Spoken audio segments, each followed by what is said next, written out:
Қорғансыздар 2 маусым 30 бөлім.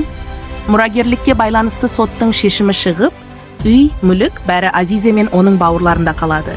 Балалар өте қатты қуанады, өйткені егер мүлік басқа біреудің атына өтсе, олар далада қалатын еді. Азизе, Девран және Девранның анасы отырып, жұмыс мәселесін ақылдасады.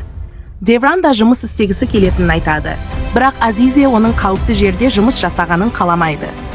Бұл уақытта Зелиха мен Юсуф әңгімелеседі, бірақ Юсуф Зелихамен не болып жатқанын әлі түсінбейді.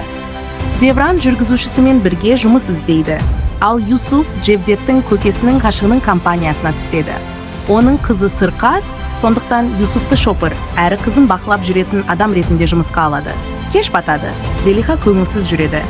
Бір әйел оны байқап қалып, оған «Қайғыңды басатын жерге апарайын» деп нөмірін алады.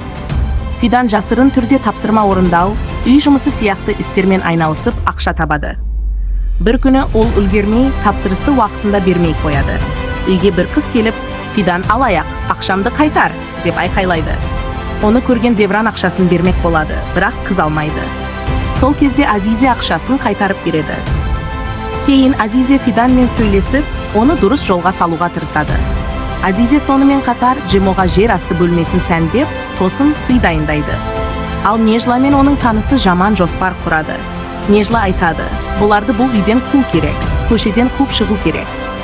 Олар Джемоның бөлмесіне білезік қойып, оны ұрлық жасады деп сына жоспарлайды. Көршілер шу шығарып, митингке шығады.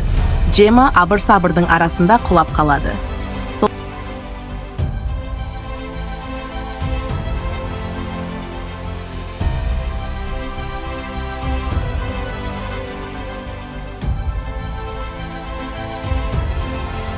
Сол кезде Джевдеттің ағасының ғашығы келіп, бәрін құтқарып қалады.